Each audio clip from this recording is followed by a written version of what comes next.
Welcome to part 2 of quick and easy brows. So the first video I will link somewhere over here, maybe, if I can, or drop a link in the description below or at the end of this video. It'll be in here somewhere, I promise. In part 1, we just did it super duper fast, just a quick fill in of the brow. That's where I left off on my face, so that's what you're seeing right now. It's just a quick brow fill. No lining or tinting or anything else, not really any shaping. And we did that just by combing them through with a spoolie wand and then using our precision brow liner to just give it a quick fill to make them look a little darker, show up better on the face. So the next step that you can do individually, so without any brow pencils or products on your brow, or you can layer with whatever pencil or brow product you use. And that's what I'm going to do today, is to use our brow tint. This is Mary Kay's Volumizing Brow Tint, and the shade I will be using is dark blonde, so just like my pencil, which, to make sure, yep, also dark blonde. Our colors match nicely together. So we've already filled in the brows. We've used a spoolie to kind of comb them out so that they're nice and orderly. For this brow tint, this is going to add more volume. It has, woo, got a little lot on there. It has like microscopic hairs in here. Fibers, I think is the better word, not hairs. So microscopic fibers in here that help add volume to your brows. And of course it is a liquid tint, so it's going to add color to your brows as well. It's great as a standalone product, or I'm having some problems, or being worn with others. So if you can tell, it is it's like a super tiny spoolie wand on the edge of this thing. I'm trying to wipe off some excess product in case you can't see what I'm doing, so that I don't end up with a big old glob right on my brows. So with this little spoolie wand, what we're gonna do, whether you're using or working with your naked brow, or if you've already put on some brow pencil, I'm going to come in and just like we do with the spoolie, short upwards and outward strokes. Again, starting about from the inner corner of my eye.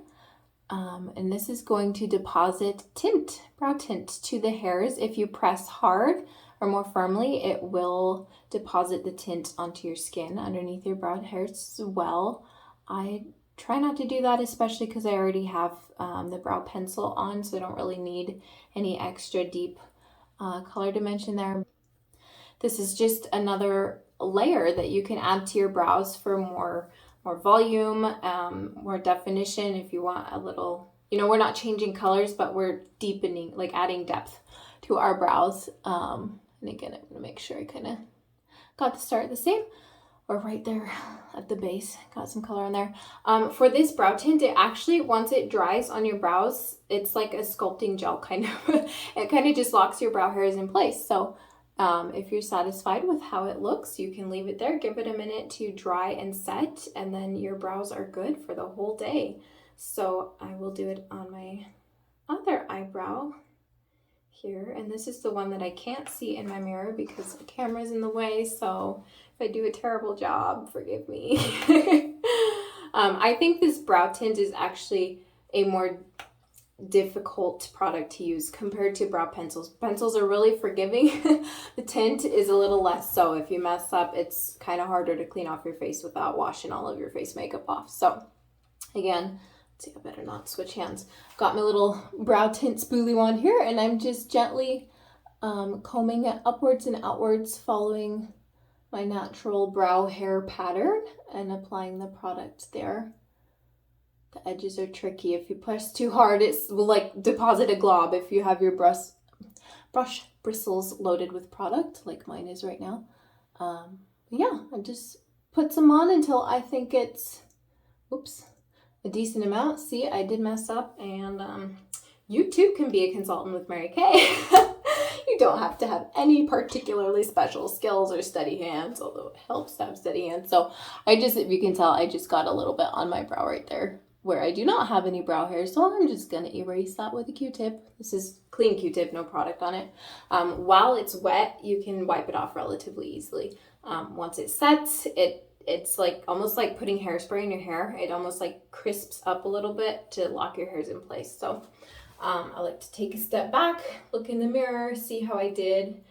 I don't know if this is showing up for you guys, but I can tell in the mirror, you can see more of my like fanned out brow feather hairs right here versus over here. That's not really a big deal to me, but it does make it look like I shaved my eyebrow a little bit right there. So actually at this point is when I would go back in with my spoolie if I want to unset some of the hairs or just make sure the product is distributed a little more evenly.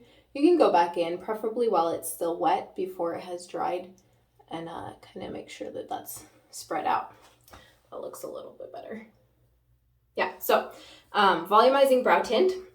Bit trickier to use. It's still very fast, especially once you've had, you know, some practice and gotten used to the feel and handle of how to apply it. It will add volume to your brows, add a little nice extra thickness, of course some tint, and it keeps your brow hairs in place all day. Yay, which is awesome. And if for some reason you're not a fan of having your brow hairs locked in place, once it's dried, go back in with your spoolie and just brush it out.